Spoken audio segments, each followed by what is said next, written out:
এখন দেখেন ইউনূস সাহেব নিজে এখন ফাটা বাঁশের মধ্যে পড়ছে। এটা দরকার ছিল না। প্রথম দিনই সুশীলা যে কার্কি, নেপালের যে ইন্টারিম প্রধান, বলছে বাবা এই সমস্ত আমরা কাজ না, ওইটা নির্বাচনটা দিচ্ছি, নির্বাচনের পর সংসদ করবে। এখন এই নানান ভক্কর চক্কর করতে যে এখন দেখেন এসে বিএনপি বলতেছে একটা, জামাত বলতেছে একটা, আর এনসিপি বলতেছে আবার নতুন করে শুরু করো।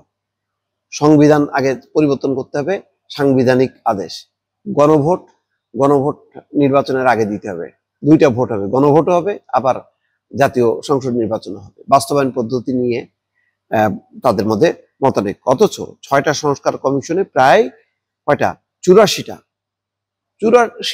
সংস্কার প্রস্তাব হয়েছে। এটা তো বিরাট একটা অ্যাচিভমেন্ট। এইটার ব্যাপারে সনদে স্বাক্ষর করবে, সেই স্বাক্ষর করলেও বিশ্বাস নেই এটা বাস্তবায়ন হবে কিনা। সুতরাং আগেই বাস্তবায়ন করতে হবে। এটা হলো রাজনৈতিক দলগুলোকে অবিশ্বাস করে, তাদেরকে আসামি করে এই ধরনের এই যে প্রক্রিয়া চালানোটা কত বড় আত্মঘাতী এবং একটা সংকট তৈরি করা।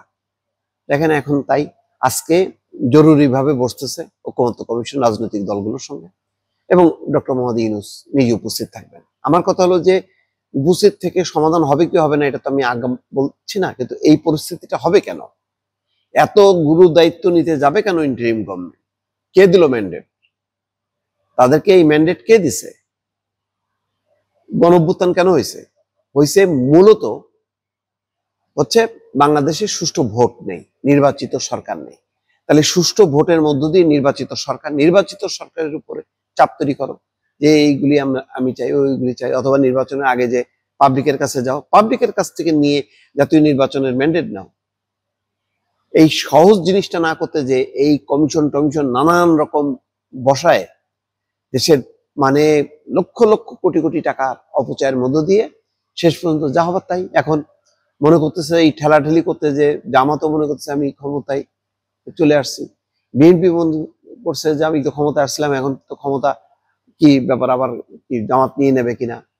এনসিপি মনে করতেছে আমরা কোথায়, তাহলে নির্বাচন হয়ে লাভ কই, নির্বাচনের পর দিন থেকে তো আমরা নাই, তাহলে আবার নতুন করে শুরু করো। মোট কথা নির্বাচনটা যাতে না হয় তার জন্য নানামুখী তৎপরতা, নানামুখী ওটাকে একদম মানে পানি ঘোলা করতে করতে শেষ করে দিচ্ছে। একদম প্রথম দিনে আমি এটা শুধু ইউনূস সরকারকে না, আমি রাজনৈতিক দলগুলোকেও দোষারোপ করি। ডে ওয়ান যখন কি ওয়াকার সাহেব সুযোগটা দিল যা আপনারা বসে ঠিক করবেন, আপনারা কি করবেন, জাতীয় সরকার করবেন নাকি ইন্টারিম গভর্নমেন্ট করবেন, কি করবেন আপনারা সিদ্ধান্ত নেন। সেনাপ্রধান বরং এত সময় টানার কারণে সেনাপ্রধানকে নিয়ে টানা হেঁচড়া করলো বেশ দেশে বিদেশে। সে ভারতের দালালো মুক্ত মুখ। যদি 3 মাস 4 মাসের মধ্যে নির্বাচন হয়ে যেত তাহলে তো আর এই প্রশ্নটা উঠতো না। নির্বাচনটা হলো না, কিন্তু নানান রকম সংকট কিন্তু দানা বাঁধতে থাকলো। এইটা হয়ে যাচ্ছে, ওইটা হয়ে যাচ্ছে। নির্বাচিত গভর্নমেন্ট এটা করবে ভাই। বাংলাদেশের এত বড় স্বাধীনতার পর প্রথম যেটা হয়েছে, আগে হলো নির্বাচনটা হয়েছে, আর এখানে একটা গণঅভ্যুত্থান হয়েছে, সেখানে তাড়াতাড়ি আগে সাংবিধানিক শাসনে ফেরার দরকার। নির্বাচন না করে এখন দেখেন বৈঠকের পর বৈঠক করতেছে, কার টাকা খরচ করতেছে? এই যে ঐকমত্য কমিশন বসে বসে বসে যে এই খানা পিনা করতেছে, কার টাকা যাচ্ছে? আপনার আমার টাকা। আপনি আমি কি ম্যান্ডেট দিছি যে এই কাজ করতে হবে? নাকি এই কাজগুলি করার কথা ছিল? হাসিনা সরকারের সময় কি এই 84টা যে প্রস্তাব আসলো কই?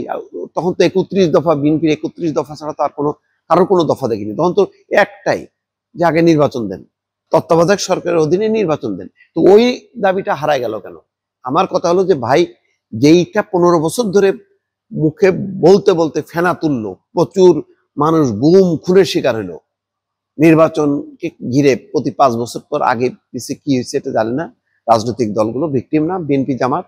তো সেইটা আগে আসলো না কেন?